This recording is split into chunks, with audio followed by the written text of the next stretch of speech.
Welcome back. Welcome in. This is Country Roads Confidential at earsports.com, a Paramount podcast. I am Mike Casaza, still in Morgantown, West Virginia, on my way to Las Vegas, Nevada, where Chris Anderson, on Tuesday, it will be the hottest day on record in Las Vegas. On Wednesday, it will be the hottest day on record in Las Vegas. They actually, here's the deal. They're keeping us at the Bellagio as the media hotel. Do you think it's a Marriott property, do you think I could upgrade to an actual fountain?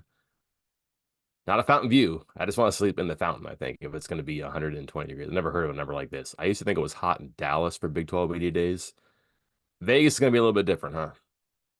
It's going to be toasty, and especially in like a city like Vegas, where it's just a lot of big buildings, a lot of asphalt, not a lot of breeze rolling around. It's going to feel pretty toasty. You know how, like they say, when you're on that football field up at WVU, on that turf down in the field inside the stadium, it's always 10 whatever degrees hotter than what it may be listed at. Mhm. I think this is going to be the same thing. So it's going to say 120, and you might be feeling 130. So yeah, I might want to go. Sit in that fountain, although it may be more like a soup or something that you're going to be sitting in. So Not gonna be great. What do you think about the location being in Las Vegas? Because I have some thoughts on this. Dallas, many years, oftentimes overlapping with the Mary Kay convention, not only in city, but sometimes in the exact same venue at that convention center. They moved it recently to the Frisco Star in Dallas, which is the Cowboys practice facility. Um, Different here, and I'm trying to figure out why Vegas, but maybe like why not Vegas too. I think that's my thing. Why? I mean, it's fun. It's cool. You know, the conference is shifting a little more west. So why not? Well, I guess if you're watching the video, maybe it's that way. I don't know. But moving west, the conference is shifting more west with the new additions. Maybe you need to shift the media days a little more west too. But yeah, why Vegas? Like, again, it's a fun city, certainly. People can go enjoy themselves, but are they really putting it on for media types, moving it to a more fun city for the media types? I don't think so. I think if you polled everybody in the media, they might actually still prefer to stay in Dallas, more of them located near Dallas, easier to get to Dallas. I don't know. What's your take? Why do you think they moved it over there? Sometimes I think like it's an entertainment capital, and perhaps they can package this in a certain way, and we can talk about this in a second. Media capital. It's not like it's New York City where it made so much sense for like basketball media day for the Big East. Okay, that was good. And that was the Northeast Conference. So even when they had the football media days in Newport, Rhode Island, it was kind of concentrated in the Northeast. I know there's some Western teams in that time zone. Actually, no, not even in the time zone. That's Pacific, and they don't have a Pacific team. So that's a little bit different.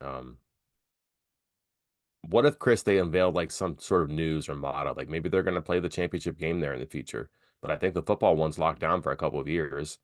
Would they move the Big 12 tournament for basketball from Kansas City to Vegas? Will they announce something like that? I don't know. Maybe they have some branding like Big 12, stick on 16, something like that, right? Maybe there's some sort of marketing or branding there, but now it just seems like it's like a change for the purpose of change. Like here we're out of this Big 12 that has been overshadowed or dominated by Texas and Oklahoma.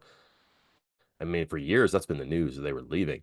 Now you got a really clean break and you're out of Texas and you're out of the shadow of Oklahoma and Texas, the universities, in so many ways. And maybe it's just a fresh start for the purpose of a fresh start.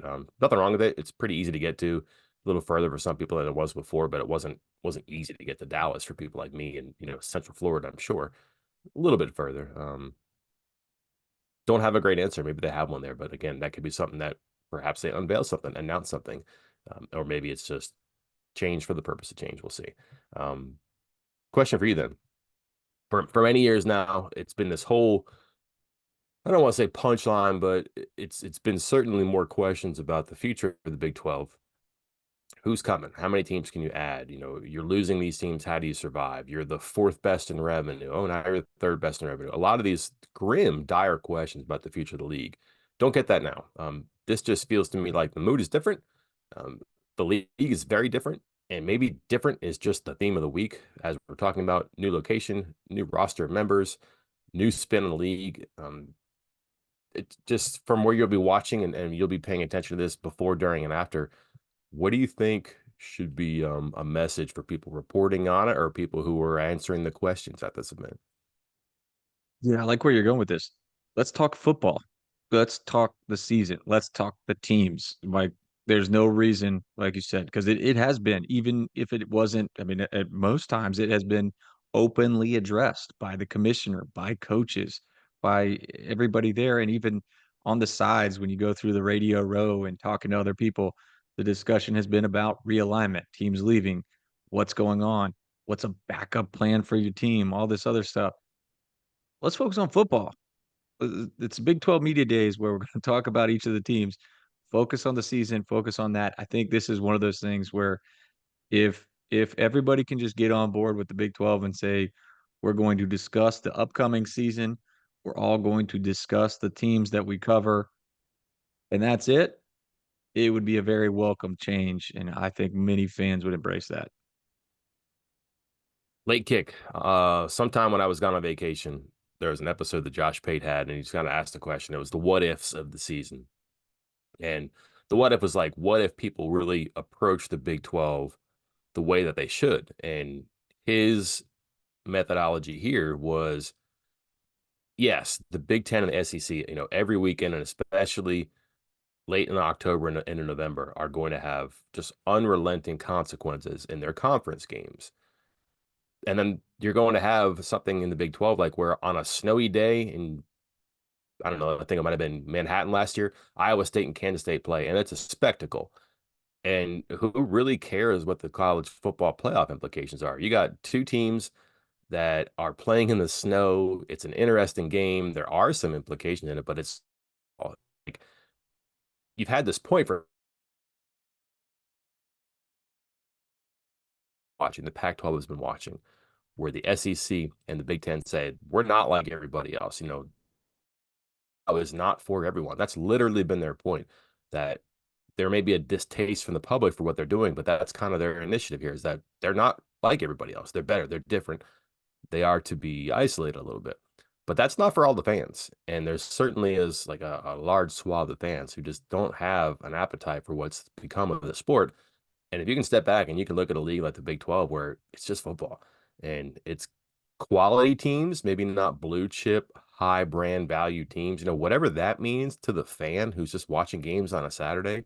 Do they really care about marketability and, you know, things like that have become such buzzwords for what's become a corporate sport? No, they want to see wild games, want to see shootouts. They wouldn't mind seeing a game in the snow. And if you're just looking for, hey, let me watch a game for 3 hours and have some fun, and it's going to be interesting, entertaining, and compelling, that's going to be the Big 12. And if it's unrelenting quality, if it's not college football implications or top four seed implications, it's who's going to represent this league and how much fun can the team have? And is it the most fun team wins? I don't know, but like you're going to have this zany conference, and if this is some sort of a celebration of that in Las Vegas, and if like the coaches and the players and the administrators can really get that across, then I think they've done something there. Because man, Chris, if you step back and you look at this it's kind of turned out pretty well. Just like anecdotally for West Virginia, if you said, hey, you're going to the Big 12, you're going to lose Oklahoma and Texas, but your conference is going to be pretty entertaining and more open arm to champions. And by the way, you don't have to worry about a CFP spot because you're going to be guaranteed one now. Not guaranteed, but if you finish in that top six, you're going to be fine. Um, I think West Virginia fans or administrators or players or coaches would be like, that's okay. Because it looked for so long like everybody's going to be excluded. It was going to be just Big Ten, just ACC, or is just going to be some movement to two conferences. I mean, I guess you're in Vegas, the wheel stopped and the ball landed like this, where it's it's not terrible. It was going in a way that it could have been worse than this, and this isn't what it was, but certainly isn't as bad as it could have been either. No, this is a good spot. I think I saw, uh, trying to want to give credit, but I can't remember who it was, posted on Twitter. It was like, here's the number of teams that would leave the Big 12 for the ACC right now. Hmm. List was zero. Like there was no list. Like teams, this is as solid of a position that the Big 12 conference has been in since West Virginia arrived. Like, and that's crazy. Like, just to your point a second ago, if you told me that Oklahoma and Texas were leaving, I would have said, oh crap, it's the Big East all over again. Like, here it is. It's going to be, the top whatever conferences and also the Big 12, like almost treated like a, fifth or sixth wheel here. for a 4-team conference. And now all of a sudden, Big 12's number 3. They're solid. They're solid top to bottom, 1 to 16. Everybody's feeling pretty good about it. And we'll see what the next steps are for the whole big picture, but I don't see an issue with, say, this conference kind of crumbling and falling apart like maybe you would have even just a couple years ago. Just think about the questions you can ask. If you had a VIP media pass and you could walk around and do this, like on the first day, Tuesday, you're going to get Kansas State, which has a pretty great thing going right now, it looks like. You're going to have Utah, which is your favorite. You're going to have Oklahoma State, which is, maybe a favorite. You're going to have Texas Tech, TCU, trying to think who else is there. Arizona State's there and Iowa State's there. But there's good teams and good stories up and down there from coaches and players to their seasons to their play to their coaches, their program. That's the first day. The second day, you bring in Deion Sanders, you have Lance Leipold in Kansas, you have Malzahn and UCF, which suddenly is becoming like a kind of like a sleeper team. Willie Fritz at Houston, Brent Brennan, Arizona, all the things happening there. Oh, by the way, West Virginia. I think BYU was there that day. I didn't mention them, and Baylor.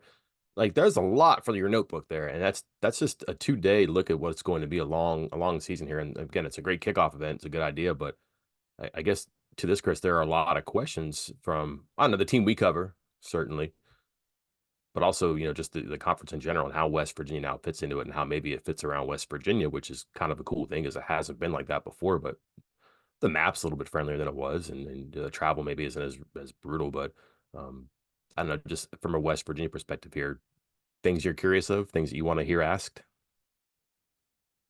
Yeah, could somebody explain to me how the roster is going to shape out? How they're Yeah. going to get to the right numbers? Oh, okay. We won't ask that one I then. saw, Huh? yeah, I saw that. That was interesting too. That your projected depth chart. Will they have the media guide though? That's always the question. Like Oh the yeah. question is, the answer is that it's in the media guide. Will they have the media guide there? Don't know. Not always a given. Um, I don't know. I'm always I always what I guess enjoy is the word I'm looking for here. These sort of interactions between, let's say, the non WVU media people and Neil Brown. I always enjoy every aspect of this. Like whoever's up for the certain school and seeing the other media people outside of that team ask the questions because I'm always curious what's going to be asked, what kind of angle they're going to approach it with. But for West Virginia, if I'm somebody from outside of West Virginia, say say I'm somebody that covers TCU and I want to ask about WVU, my first question would be, how do you take that next step from, hey, you went from, 5 or 6 or 7 wins every single year and you made the step to 9 wins. How can you take the step after that? And is this team capable of doing that at WVU? And I think I mean, WVU fans probably have the same question, but that would be my first question if I were somebody from outside of like the Morgantown coverage area. Yeah, and I think you might ask West Virginia coaches and players that, but I don't know what type of an answer you're expecting. I wonder then, do you ask instead coaches or players from Kansas State, from Kansas? Who are Oklahoma would be one. Who are teams and coaches that have done that? Where you look at it and you go, wow, that was a great season. Is this a great program? Is this a great 2 to 3 year run? I don't think you're going to see a team become a dynasty anymore, but and especially in a league like this, what type of cluster of championships are you talking about? Like two in X number of years. I don't know. Those things probably change right now. You're not going to see a run like Oklahoma or Texas had, specifically Oklahoma. It just doesn't seem like it's in the cards. But yeah, how do you turn that corner? So you're not like the bob around the lake. You're not up and down, up and down. You're consistently up toward the top and you're doing well.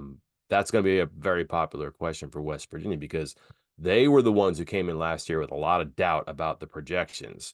And now I wonder if the switch hasn't been flipped and people are like, hey, we think you're going to be great. And West Virginia's kind of like, yeah, we'll see. This is going to be difficult and, appreciate the respect, but, let's play the games too. I think that's going to be a pretty compelling one there too.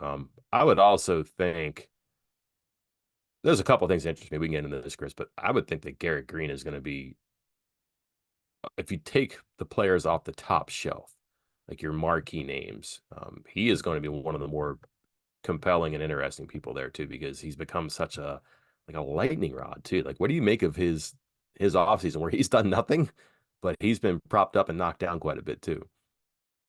Yeah, I he thrives on like the negative stuff of people doubting him, and he's going to kind of try to come out and prove them wrong and everything like that. And yeah, this offseason's been filled with what I think it was like PFF was like he's the greatest or the highest graded returning quarterback in the entire league.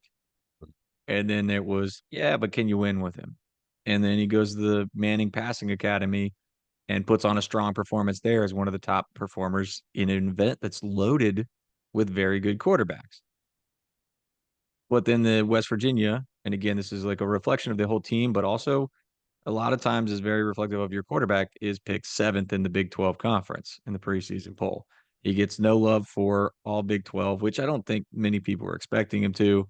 But again, it's still like, hey, we think you're good, but not great. You can do this, but not that.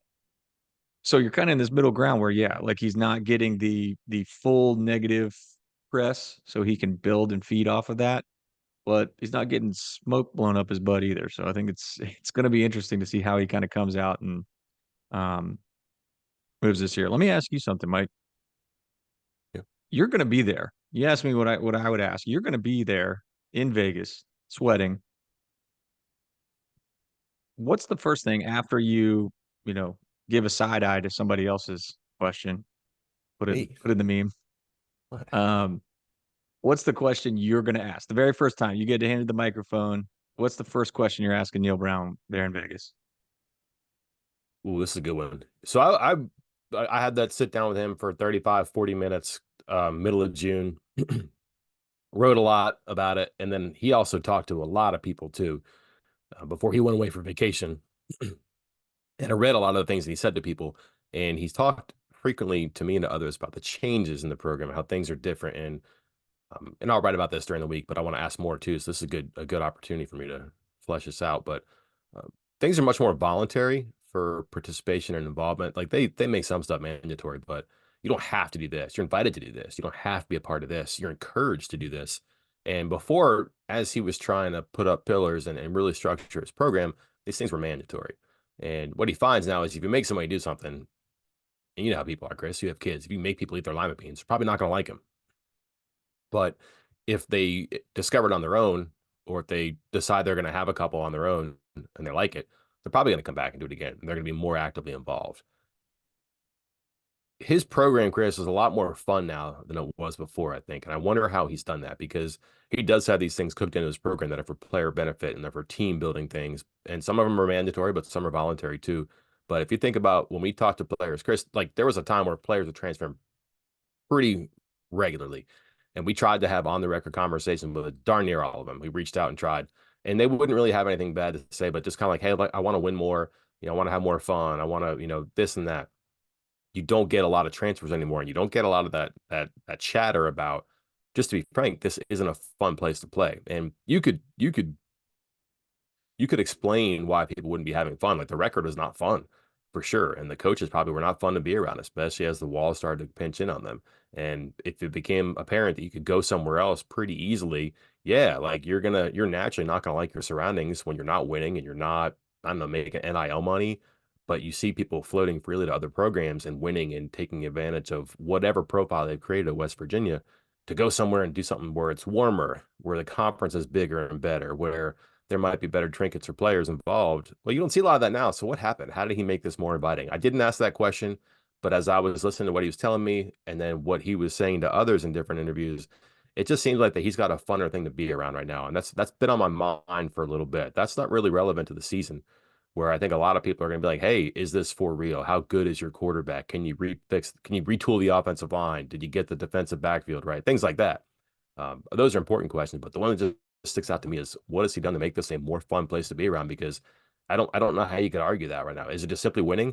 Well, they didn't win at such an impressive and easy level last year that it's taken grip of everybody. But maybe they realize that it's fun what they're doing, and having this enjoyment makes winning easier. I don't know, and there's some players that you can certainly ask. But I think one thing that Brown would be into explaining probably a little bit is what has he done to loosen things up to make it more enjoyable? And as an extension of that, what did he learn and how did he learn those lessons along the way? So West Virginia is going to be represented by, as far as players go, safety Aubrey Burks, defensive lineman Sean Martin, offensive lineman Wyatt Milam, quarterback Garrett Green. Hard to argue with any of those guys, all seniors, all multi-year contributors, all guys expected to be critical parts of this team. But, Mike, you have frequently interacted with these players and interviews and such over time. Tell me somebody who is going to make an impact, or we assume is going to make an impact this year in some form or another, that you wish they could have brought along as a fifth guy for a good interview. Talking interview stuff to give you the good stuff, tell you some things and give you some in-depth answers. Anybody else you would have wanted to add on to there as a fifth guy if you could? Ooh. Let me come back to that though. I think it's really cool that Aubrey Burks and Sean Martin are going because those are people who went through it last year and rolled their eyes during the experience. Lee Koba was there, Zach Frazier was there, Doug Nestor was there too. And that was not a fun day for them, but now this is going to be different this year. And I really wonder after the day if you could just sit down with Burks and Martin and be like, can you compare last year to this year? Like the questions, the interest, the doubt, how much of a change is there for that? So that's a good one too. To answer your question, then you probably got to go offensive lineman if you want to have a stimulating conversation, right? Everybody tells me they're the best and the brightest when it comes to the intellectual side of the sport. So who would it be there? Like, so if you want to have like a tell me about this offense, tell me about things conversation. There's a couple guys in that front line you could think of for sure, but it'd be like a Nick Malone or a Brandon Yates who could be pretty fun to talk to, maybe, but nothing wrong with Milan there, for example. What about the other side of the ball? If you want to get down to the details of the defense and what's different, you probably go to the defensive backfield, but you have Aubrey Burks there. So I think they have things covered a little bit. Then you're getting into who would I really like to know? What would things be like here? And a good representative of this change for West Virginia football. Who would that be? Man, Chris, it'd be hard to get around Jaheim White. Like if you can get him down like one-on-one or a small number of notepads and tape recorders and just let him talk a little bit about his journey, but also like what he's done to turn the key on offense here, because he really has been a part of this change. That would be an interesting one for sure. And then just going to the defensive side of the ball there too. Got a pretty good defensive line, got a pretty good group of linebackers. What are they going to do with this position? But I don't know, your whole like quarterback of the defense thing or somebody in the middle who's been there. Trey Lathan's been a guy who's been a pretty he hasn't been around forever. He's been impactful, gone, he's back. What has he seen change around and what could it be better with him in where he's at and the role he's in? He's been fun to talk to the small number of times I've had a chance to. So that'll be my pick on the defensive side of the ball as well. We got two more things to cover before we wrap it up so you can hop on your flight, start packing for your early morning flight. Mm. Um, Preseason poll. We're going to cover a little bit more of this on the West Virginia centric view of it shortly in a separate video. But Utah, Kansas State, Oklahoma State, Kansas, and Arizona are the top five. Iowa State 6, West Virginia 7. Any major issues with any of that? Anything you're looking at when you look at the full 16 even that catches your eye? Something different, something new, something alarming. Maybe you disagree with entirely. I mean, nothing I really disagree with. I think that again, some of the gaps in the voting are almost non-existent, so that's not a surprise. You really have to remember too what the voting map looks like and where the players are picked from, where the teams are picked from. So like it used to be a ton of schools that covered Texas, the University of Texas, were in the poll, and that reflected in the voting. I don't know that quite yet, so I really wonder how many reporters from Utah, one, know the league, or two, and are invited to. I guess I was surprised. I guess if you had a surprise for me, Chris, is it Utah the one? And I thought they might be. I did not vote them number one, um, but I was kind of impressed that people had already thought that highly of the team there. And then the one thing that I have a hard time making sense of is that group in the middle. How many coin flips is that, Chris? Like, what's the point differential from those two teams? If you put, I don't know, teams 6 through 12 together, and they play, are they all going to go like split with each other? It's a very thick middle, which means that top is so vulnerable because they're going to get sucked down by some of those middle teams, and they're going to get propelled by some of those middle teams too. So sometimes they'll win a game, but then a team that they're competing against at the top will also lose a game to that middle pack too. And like, I just would not be surprised if a team from the middle popped up to the top. Where was Arizona in the poll that you said? Fifth. They were fifth. That one's tough for me. I thought they were higher actually. I did not have them nearly as high in my poll. I just think you're projecting a lot there. But then when you look at their individual talent, Chris, they have one of the best quarterbacks, one of the best offensive players, one of the best linebackers, one of the best cornerbacks, one of the best safeties. There's a lot of one of the bests there. And if you're going on a pure, if you have player talent points, they have a lot of player talent points. Do they have the depth to do it? I don't know. This is not West Virginia coming from the Big East after a 10-win season to the Big 12. Um, this is a Pac-12 team from a 10-win season coming to the Big 12 with a lot of returning star power. Did get hit pretty hard by the portal and a whole new coaching staff where we just don't know about Brennan. Don't know, but that was a team I had my eye on. I did not have them that high, and I'm still kind of surprised that with that new reputation and somebody's filling out polls, Chris. A number of people are filling out polls where Utah and Arizona are some of the top teams in this conference that you really don't know a whole lot about, but that's just indicative of how wide open this can and will be. One thing I noticed is first off, Yeah. a lot more votes, which makes sense. More teams, more people covering, more votes. Makes sense. We've gone from about 38 to 40 some is what it used to be back when it was a 10 team Big 12. Uh, got up to upper 40s and now it's at 61 if my math is correct here. For this cycle. A lot. I kind of to your point about the hey, there's like four, but there are five teams that receive first place votes: Utah, Yeah. Kansas State, Oklahoma State, Kansas, and Arizona. Um, Oftentimes, and again, maybe this is just kind of reflect what the conference was. It was like Oklahoma 38 votes, and somebody else two. Texas 41 votes, and somebody else three, and somebody else one. Stuff like that. Now this is 20, 19, 14.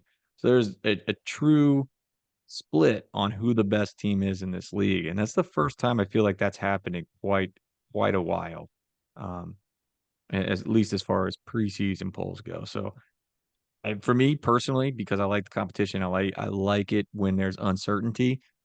I'm a big fan of it. So big fan there. And hey, good news. Nobody getting a random stray first place vote all the way down in like ninth, like Iowa State a couple years ago. Still don't know who that Fantastic. was. I'm not trying to pick on you, whoever that was. But uh, man, some of those.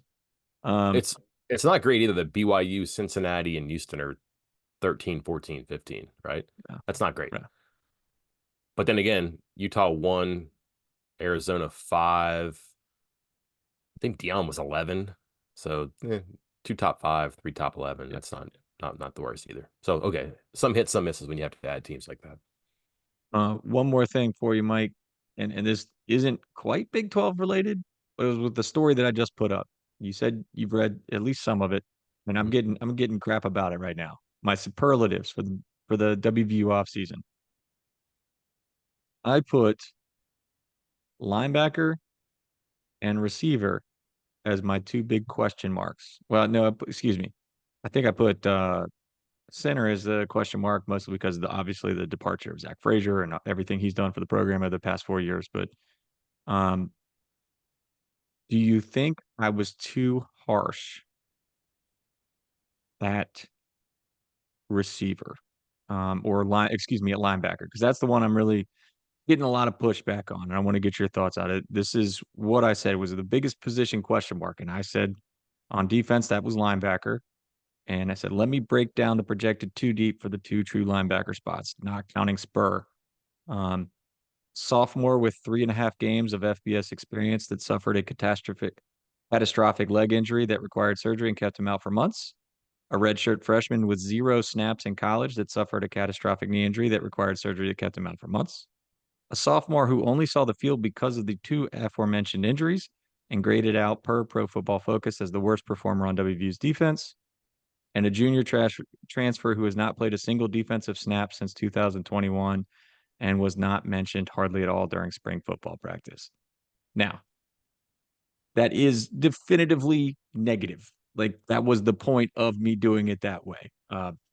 And the reason I did was because I felt like everything I had read and seen from fans was wildly, unabashedly positive. Just there was no way this position group was going to be bad. It's going to be amazing.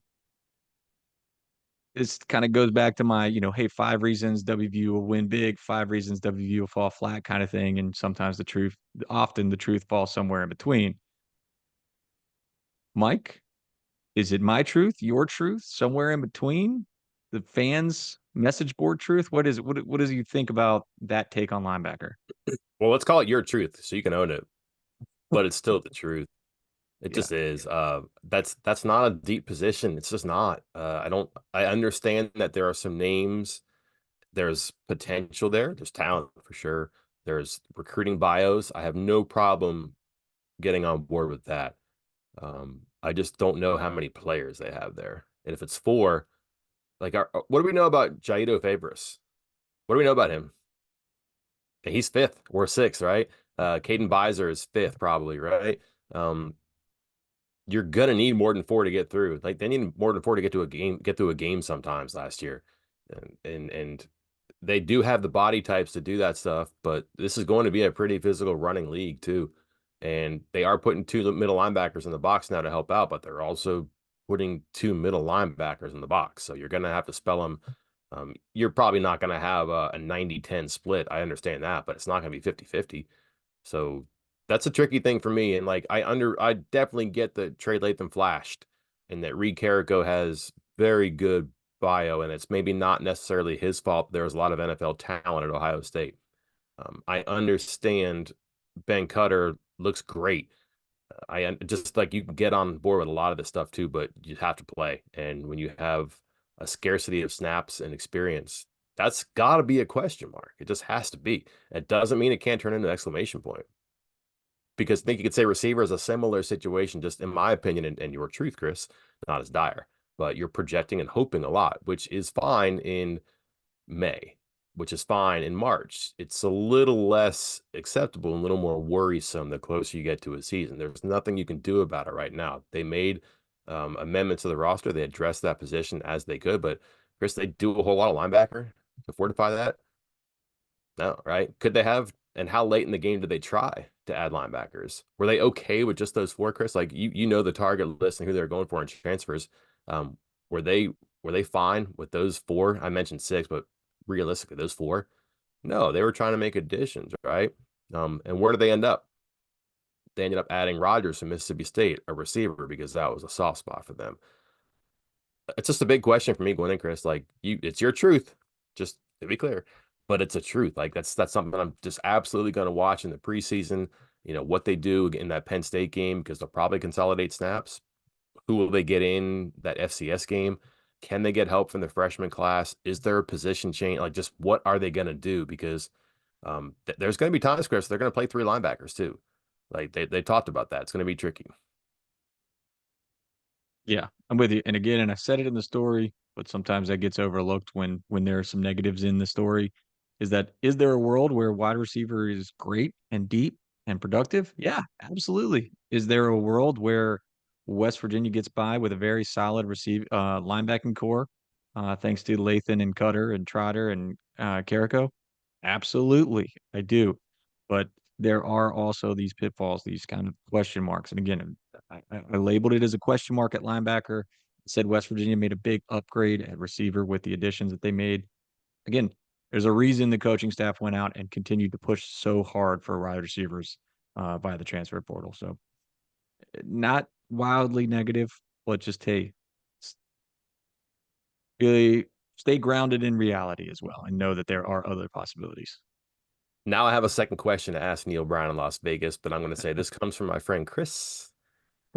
Shoot the messenger. Are your linebackers bad? And Yeah, I'll hang up and listen, Neil. there you go.